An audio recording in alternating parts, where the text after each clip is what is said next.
Toules, Messi fait le marketing avec le président de la FIFA. Non.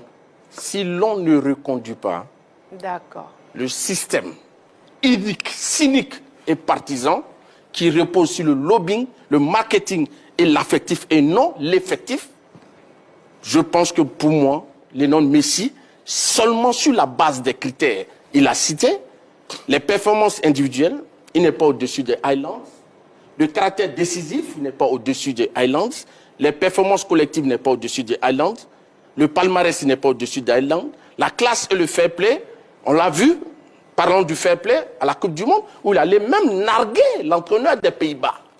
Et ça, c'est pas fair play.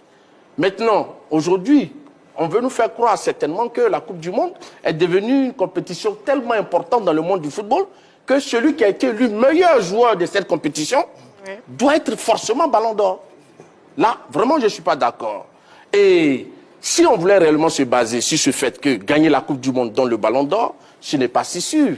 Parce qu'en 2018, on se souvient, Modric, malgré la victoire de la France, a été désigné Ballon d'Or. En 2014, Cristiano Ronaldo, malgré la victoire de l'Allemagne, a été désigné Ballon d'Or. En 2010, Messi, malgré la victoire de l'Espagne, a été désigné Ballon d'Or. Et pour terminer, nous pensons que Lionel Messi est loin des standards d'un Ballon d'Or. Ok, c'est noté. J'ai mis non parce que je ne souhaite pas, je suis contre le Ballon d'Or qu'on va lui donner. Parce que si vous regardez dans tous les circuits aujourd'hui, tous les sondages, tous les papiers, il semble qu'il va être plébiscité. Bon, je trouve que c'est un peu dommage. Moi, pendant de nombreuses années, j'ai été opposé à ce prix qui j'estime être un prix qui fait beaucoup d'injustice à une catégorie de joueurs. Henri Joël a parlé tout à l'heure des milieux défensifs qui n'en gagnent jamais.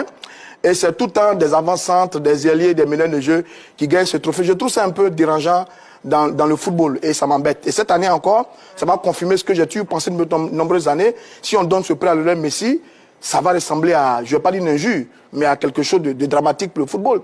Parce que cette saison, s'il y a un garçon qui a brillé, comme ils l'ont dit tous, c'est bien Haaland. Il a gagné la Première Ligue, les meilleurs buteurs de la Première Ligue.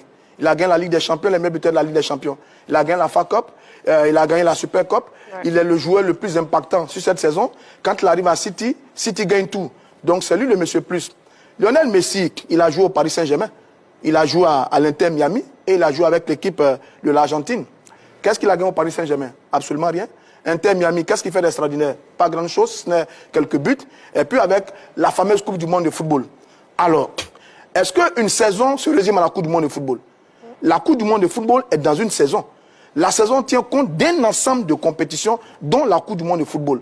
Donc, privilégier le mondial uniquement pour donner un ballon d'or à un garçon, je trouve que ce n'est pas normal. Martial Goura a donné des exemples.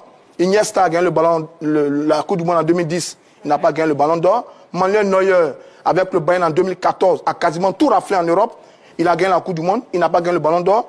Donc, c'est pas juste. C'est pas juste. Il y a un petit business fumant, un lobbying, du marketing derrière ce prix qui fait que on veut toujours privilégier un garçon parce qu'il appartient peut-être à un réseau important que celui des autres. C'est dommage, mais je pense que Lionel Messi ne doit pas gagner. Pour l'amour du football, pour le respect du football, pour le respect de la compétition, pour le respect des performances, pour le respect de l'éthique, pour le respect de beaucoup de choses, Lionel Messi cette année ne doit pas.